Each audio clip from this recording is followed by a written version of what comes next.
एक बड़ा सा तालाब जहाँ एक नन्ही बतख अपनी माँ के साथ रहती थी, उसी तालाब के किनारे एक बिच्छू भी रहता था और तालाब के पास दलदल भी था।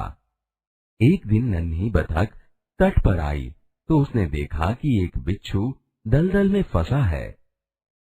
बहन, मुझे बचा लो। नन्ही को उस पर दया आ गई। उसने बिच्छू को दलदल से उठाकर सूखे स्थान पर रख दिया। बिच्छू को शैतानी सूझी।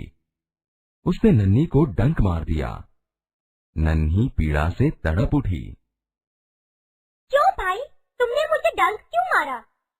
क्या करूं, डंक मारना मेरा स्वभाव है। तुम यह गंदी आदत छोड़ दो, नहीं तो कोई मुसीबत में तुम्हारी रक्षा नहीं करेगा।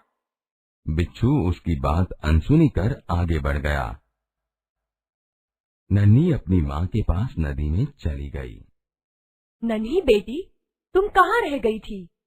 माँ, एक बिच्छू दलदल में फंस गया था, उसे बचाने में देर हो गई। बेटी, यह तुमने बहुत अच्छा काम किया है।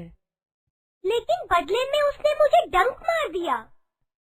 बिच्छू अपनी गंदी आदत का गुलाम है। तुम उसे चाहे कितनी बार बचाओ, वह बार बार डंक मारता रहेगा। माँ, मैं उसकी गंदी आदत छुड़ाकर रहूंगी। कुछ दिन बाद बिच्छू के प्राण पुनः संकट में पड़ गए। इस बार वह पानी की धारा में जा गिरा और डूबने उतराने लगा। मौत सामने देखकर बिच्छू को नन्ही की याद आई। वह नन्ही को पुकारने लगा। नन्ही, नन्ही, नन्ही।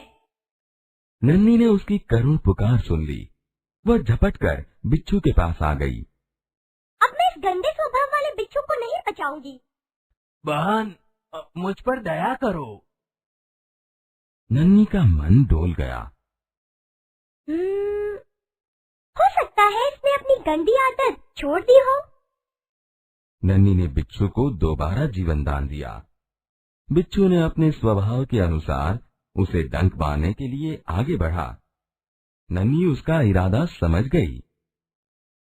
बिच्छू भाई, ठिठक क्यों गए? डंक मारो।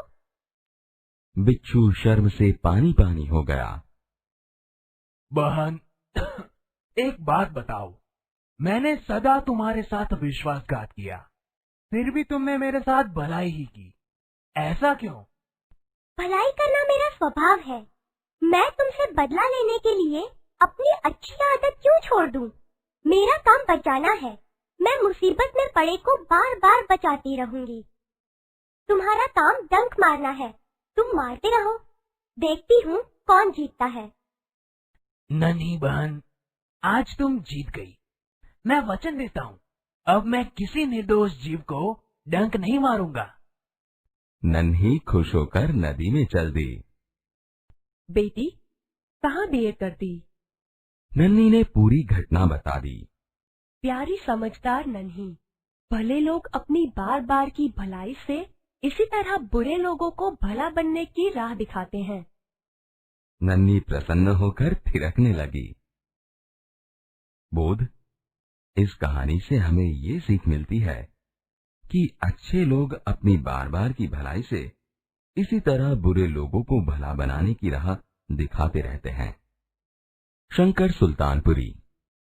चलो बाळको, આપણે એ સુંદર મજાનો વિડીયો નિહાળ્યો। પાઠ 3 સમજદાર નન્હી, ધોરણ 6 વિષય હિન્દી। સરસ મજાનો વિડીયો નિહાળ્યો। હવે આપણે થોડા શબ્દાર્થ સમજીશું।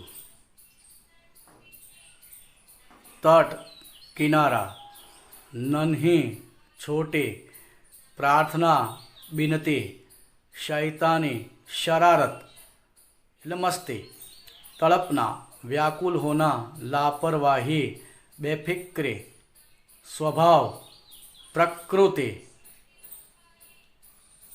पुनः, फिर, प्राण, जान, संकट, मुसीबत, धारा, प्रवाह, करुण, दर्द भरी, झपटकर, बड़ी तेजी से, सहसा, एकाएक, इरादा, विचार, अनुसार, मुताबिक।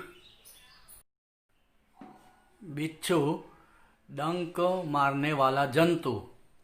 दलदल, जिसमें पांव दसता ही जाता है। डंक, बिच्छू का जहरीला कांटा। ठिठकना, रुकना, सिसकना। शर्म, लज्जा। विश्वासघात, धोखा। पछतावा, बुरे काम करने पर दुख होना। निर्दोष, बेकसूर। राह, रास्ता। प्रसन्न, खुश। ચાલો હવે આપણે પાઠનું સ્વાધ્યાય લઈશું। તમે જોઈ રહ્યા છો સ્વાધ્યાય પ્રશ્નો કે ઉત્તર लिखो। नन्ही कौन थी? नन्ही एक बतख थी। बिच्छू कहाँ फंस गया था? बिच्छू दलदल में फंस गया था। बिच्छू को क्यों पछतावा हुआ? दोबारा जीवन दान देने वाली नन्ही को फिर से डंक मारना चाहता था। नन्ही ने क्या निश्चय किया? उसने निश्चय किया कि मुसीबत में पड़े को हमेशा बचाती रहेगी। नन्ही ने बिच्छू को क्यों बचाया? बिच्छू दलदल में फंस गया था। उसने नन्ही से प्रार्थना की, बहन मुझे बचा लो। नन्ही को उस पर दया आ गई, इसीलिए बचाया।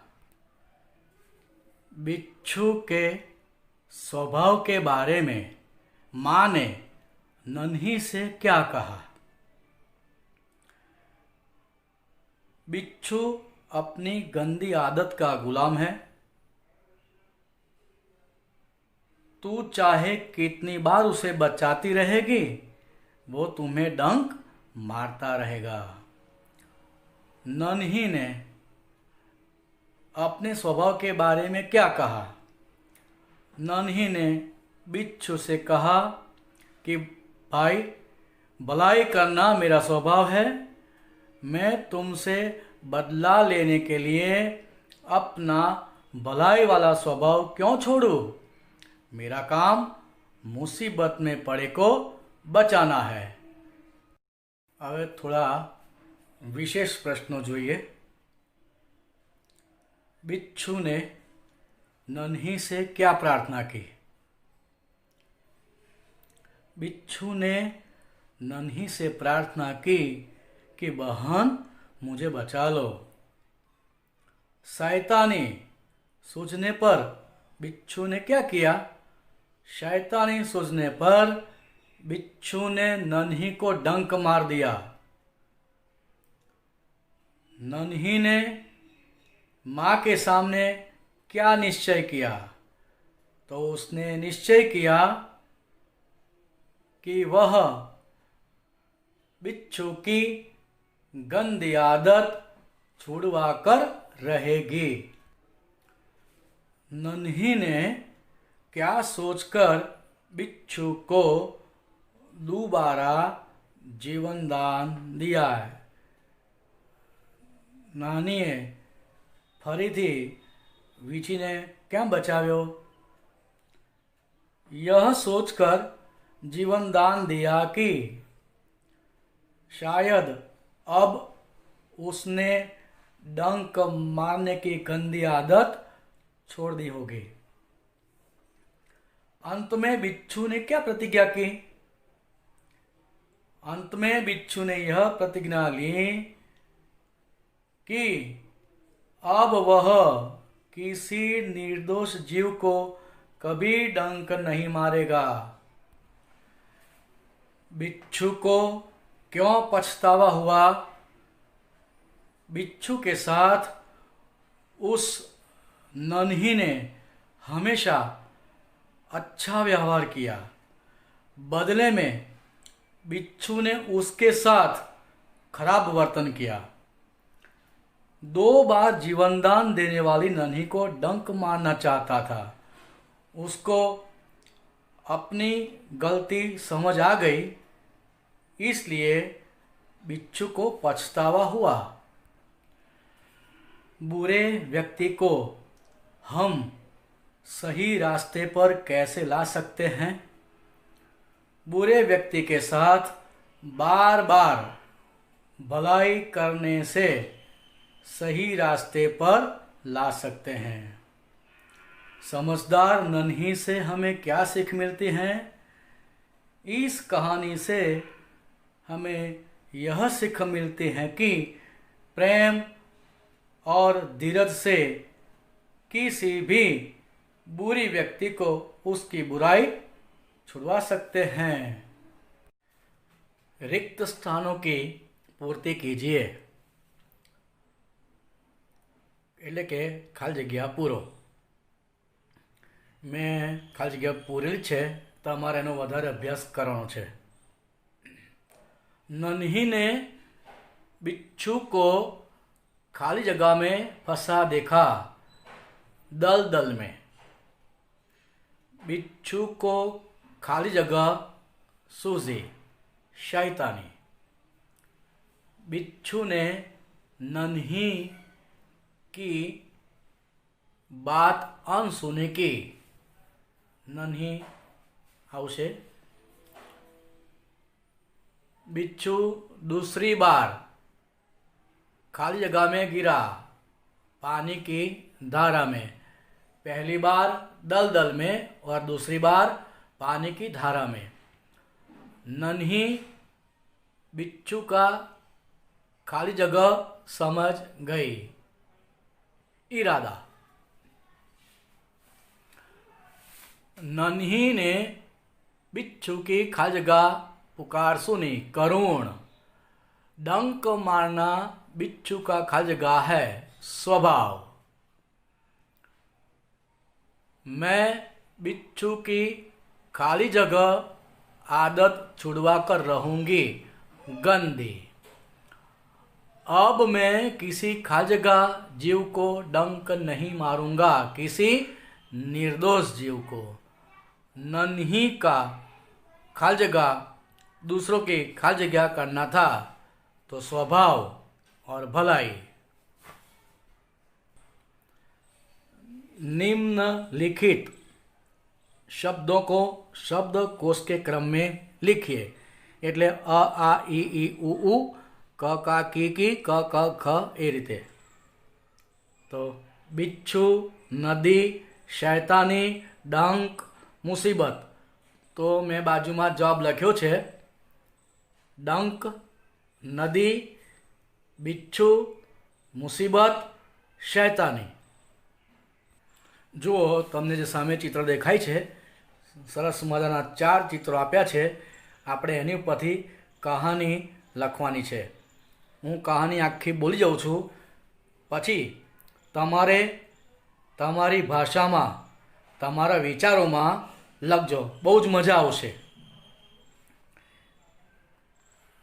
नदी के किनारे एक पेड़ था। पेड़ पर एक कबूतर रहता था। पेड़ के नीचे एक चींटी रहती थी। आपको दिखाई रहा है, पहले चित्र में सब कुछ दिखाई रहा है। एक दिन कबूतर ने चींटी को नदी के पानी में डूबते हुए देखा। तुम જોઈ રહ્યા છો चित्र, बराबर જોજો। उसने फौरन एक पत्ता तोड़कर चींटी के पास फेंका। केम એવું કર્યું છે કે આપણને ખબર છે કે કીડી ગમે તે વસ્તુ પર જલ્દી ચડી જાય। चींटी पानी से पत्ते पर आ गई। जो ચોખ્ખી દેખાય છે તમને, चींटी એટલે કે કીડી। पत्ता बहते बहते किनारे आया। ए वહેતું વહેતું પાનું છેક કિનારા સુધી આવી ગયું। कबूतर ने नदी से पत्ता बाहर निकाल दिया। जो कबूतर ए पानु लई अने बहार लावी रह्युं छे। चींटी की जान बच गई। उसने कबूतर को धन्यवाद किया। कीड़ीए एनो आभार मान्यो कबूतरनो के ते मारो प्राण मारो जीव बचाव्यो ए माटे तमारो खूब आभार। एक दिन कबूतर पेड़ की डाल पर बैठा हुआ था। जो शांति थी बैठो छे कबूतर। एक शिकारी ने उसे देखा और उसकी तरफ बंदूक का निशाना साधा। एने जोयुं के कबूतर बैठू छे अने शिकारी एनो शिकार करवा आव्यो छे एटले बंदूक एनी तरफ ताकी। चींटी ने यह देखा। कीड़ीए जोई लीधो। उसने फौरन जाकर शिकारी के पाँव में काटा। एने तरत ज शिकारी पग में चटको भरी दीधो। शिकारी डर से चिल्लाया। एने पीड़ा थई गई। उसकी आवाज सुनकर कबूतर उड़ गया। ए मोटे मोटेथी एने पीड़ा थई एटले बोलवा लाग्यो। एनो अवाज सांभळी कबूतर पण उड़ी गयुं। चींटी ने कबूतर की जान बचाई। कबूतर ने उसका आभार माना।